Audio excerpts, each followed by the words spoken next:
नजमुल साकिब साहब, game plan है क्या हुकूमत का, या फिर सिरे से कोई गेम प्लान नहीं है बल्कि उनका अपना एंड गेम चल रहा है? देखिए रामीन, इसमें लग ये रहा है कि ये मुज़ाकरात की जितनी भी बातें हैं ना, हुकूमत किसी गैर मरई ना नज़र आने वाले दबाव के तहत कर रही है। उसको मैं ज़रा थोड़ा एक्सप्लेन करता हूँ मैं ये क्यों कह रहा हूँ।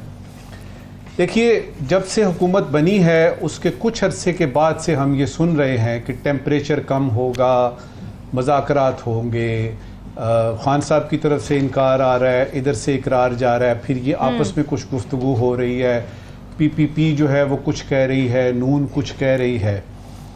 बुनियादी सवाल अभी तक किसी का ध्यान ही नहीं जा रहा। नंबर 1, मुज़ाकरात में एजेंडा क्या होगा, मुज़ाकरात किस बात पे होंगे, मुज़ाकरात कौन करेगा, मुज़ाकरात कब होंगे, उसका हल निकालने की क्या तवक्कुआत हैं। इन बुनियादी सवालों पे अभी तक बात ही नहीं हो रही। सिर्फ ये हो रहा है कि जिस तरह मुसद्दक मलिक साहब ने कल आके तो गुस्से में कुछ बातें की और कहा कि जी मुज़ाकरात। इधर से हम देख रहे हैं कि रऊफ हसन साहब जो हैं उनके कंप्यूटर समेत उनको बाहर निकाल के आपने जेल में डाल दिया, और अभी पता लगा है कि आज सैयदा अरूबा को भी उन्होंने पकड़ लिया है, वो जो उनकी मीडिया एक्टिविस्ट थी जी। एक तरफ आप मुज़ाकरात की बात कर रहे हैं जिसकी मुझे तो समझ नहीं है किस बात पे होनी है, ठीक है। दूसरी तरफ आप क्या कर रहे हैं कि JIT तश्कील दे रहे हैं इसलिए कि सोशल मीडिया पे जो मुहिम PTI ने शुरू की है उसका सदेबाब किया जाएगा। ये पूरी आवाम को, पूरे पाकिस्तान को किसी ऐसे ट्रक की बत्ती के पीछे लगाया जा रहा है जिसका कोई अंत नहीं है। मैं उसमें थोड़ी सी और आपको इसकी डिटेल में, इसकी डेप्थ में जाके बताता हूँ। मिसाल के तौर पे अगर फर्ज करें PTI आज कहती है जी करते हैं मुज़ाकरात, ठीक है। इधर से उमर अयूब साहब हैं, शिबली फराज साहब हैं, गौहर नायाब साहब हैं, वो इधर बैठे हुए हैं। इस तरफ जो हैं वो नून के और यानी PPP के लोग बैठे हुए हैं। मुझे ये बताइए किस बात पे बात करेंगे? सही बात है। इनका मौक़िफ़ ये होगा कि जी आप फॉर्म 47 के हैं, फॉर्म 45 के नहीं हैं, हमारा खान अंदर है उसको बाहर निकालें। मुझे ये बताइए, सिर्फ 2 बातें मैंने बताई हैं जी, ये कैसे चलेगी बात आगे?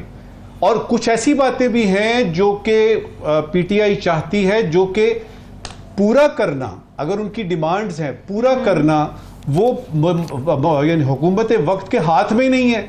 मिसाल के तौर पे वो कहते हैं जी कि खान को बाहर लाएं फिर बात करेंगे। मेरे ख्याल में मेरा तज्जिया ये कह रहा है, मैं जो देख रहा हूं, मैं जो सुन रहा हूं, मैं जो समझ रहा हूं, कि खान को जेल से बाहर लाना हुकूमत वक्त के बस की बात ही नहीं है। तो मुझे ये बता दीजिए कि ये मुज़ाकरात किस चीज़ पे होने हैं। अच्छा, मुज़ाकरात, और फिर एक और चीज़ बड़ी अहम इसमें है, हाँ। जिन मुज़ाकरात का तज़किरा हम सुन रहे हैं, इस तरह के मुज़ाकरात जो TV स्क्रीन पे नज़र आते हैं, अखबारों में नज़र आ रहे हैं जी ये हो रहा है वो हो रहा है, इसमें वो फैसले नहीं होते जो कि हुकूमतें बनने, बिगड़ने या कुछ ऐसी चीज़ें, वो पर्दा इतना दबीज़ होता है और उसमें इतने कम लोग होते हैं, और ना उसके वक्त का किसी को पता होता है, ना ही किसी को ये पता होता है कि अब होना क्या है। हवनकों की तरह लोग बैठे होते हैं और वो सिर्फ सुनते हैं, ये होगा ये होगा ये होगा। अच्छा, ये मुज़ाकरात जो हैं वो होते हैं जिस तरह आज हुए हैं जमाते इस्लामी के हुकूमत के साथ। बिल्कुल ठीक। उन्होंने कुछ डिमांड रखी हैं, हुकूमत ने कहा जी देखते हैं, हमारे आप कारकुन रिहा करें, अच्छा जी हम जल्द रिहा कर देंगे। ये मुज़ाकरात होते हैं, ठीक है।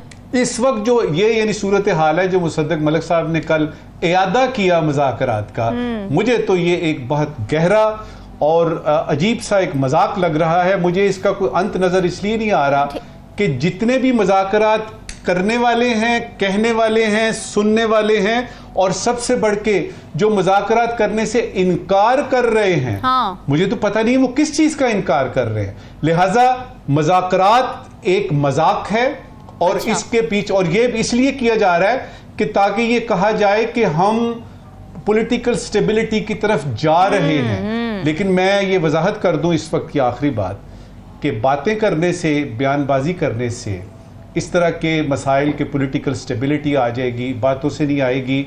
इसके लिए कुछ करना पड़ेगा, और वो मेरा नहीं ख्याल कि हुकूमत वक्त के बस में है। नजमो साकिब साहब, मैं थोड़ा दूर का सोच रही हूँ, आप मुझे वापस लेकर आ सकते हैं, मगर ये जो ग्राउंड्स अभी पीटीआई ने बनाए हैं सुप्रीम जुडिशल काउंसिल में जाने के लिए इलेक्शन कमीशन के खिलाफ, क्या इन ग्राउंड्स की बेसिस पे 8 फरवरी को होने वाले इलेक्शंस कलअदम हो सकते हैं?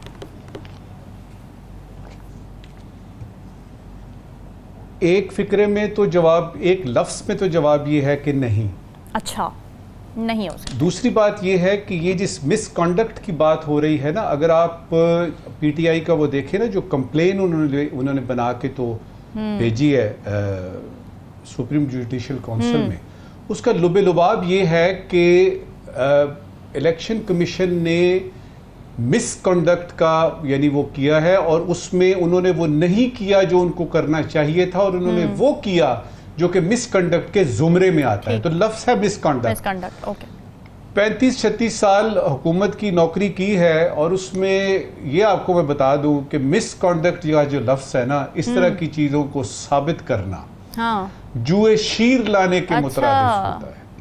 और मेरे प्यारे पाकिस्तान में तो सामने नजर आ रहा होता है, फर्ज करें कि मुझे वो क्लिप याद आ गया, कोयटा में एक वो जीप जो है वो निकली है, उसने एक यानी बंदे को जो है वो रोनती भी चली गई है, और उसमें कहा गया जी साबित करें जी, साबित करें जी ये हुआ है।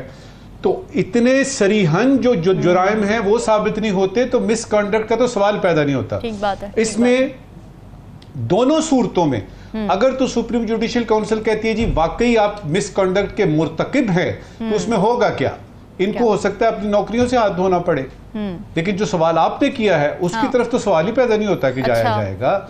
ये तो उनके कंडक्ट की बात हो रही है। लेकिन इलेक्शन जो 8 फरवरी को हुए, उसके नतीजे सामने आए, बल्ले के निशान पर कोर्स करेक्शन हुई है, इलेक्शन कमीशन के फैसले पे कोर्स करेक्शन हुई है, मखसूस नशिस्तों पे पूरी कोर्स करेक्शन हुई। आप उनको बल्ले के निशान से पहले भी ले जाएं, उन्होंने तो तारीख ही नहीं दी थी। उन्होंने तो इस पूरे पाकिस्तान को चलाना शुरू कर दिया था, हर चीज मुंतज हो गई थी उनके ऊपर। तो उनके तो जुराइम जो हैं, जो अवाम की नजर से आप देखें तो बहुत ज्यादा हैं। अब अगर अदालत भी उनको इस यानी जुर्म का या इन जराइम का मुर्तकब समझती है, तो इनकी नौकरियां जाएंगी, बस इसके अलावा कुछ नहीं होगा। हाँ, जो दूसरा पहलू है ना इसका, जो पीटीआई का दूसरा पहलू है, जो कि मुझे उसमें कुछ होप नजर आ रही है, जो सवाल आपने किया है, क्या? वो है कि 9 मई के बारे में सीसीटीवी जो है वो यानी कवरेज देखी जाए, और उसके बारे में केपी में सुना ये है कि किसी कमीशन बनने की बात हो रही है। इसका मतलब है संजीदगी से सोचा जा रहा है कि मिसगिविंग्स जो हैं वो दूर की जाएं, और बाकायदा तौर पे पता चल गया पीटीआई को कि 9 मई का जब तक कैलेंडर से नहीं निकलेगा बात आगे नहीं बढ़ेगी। और जहां तक बात है इसकी कि वजाहत किस चीज की और इस चीज की और उस चीज की, हमें इसी में ही लगे रहेंगे। एक बात आपको बता दूं, चाहे ये कमीशन बन जाए, चाहे आपका ये सुप्रीम जुडिशल काउंसिल कह दे कि जी जितनी भी इन्होंने किए हैं ना वो अल्ट्रा वायर्स हैं और इलीगल इन्होंने काम किए हैं, इनको ये कर दे, वो कर दे, वो कर दे, मीठे चावल उस वक्त मिलेंगे जब पीर साईं आएगा। वो आपने सुना है ना, पीर साईं आंदा है तो मीठे चावल खांदा है। ये अदालत के हाथ में नहीं है, ये हुकूमत के हाथ में नहीं है, ये पीर साईं के हाथ में है। और मीठे चावल इंशाअल्लाह उसी वक्त पीटीआई को मिलेंगे जब पीर साईं आएगा।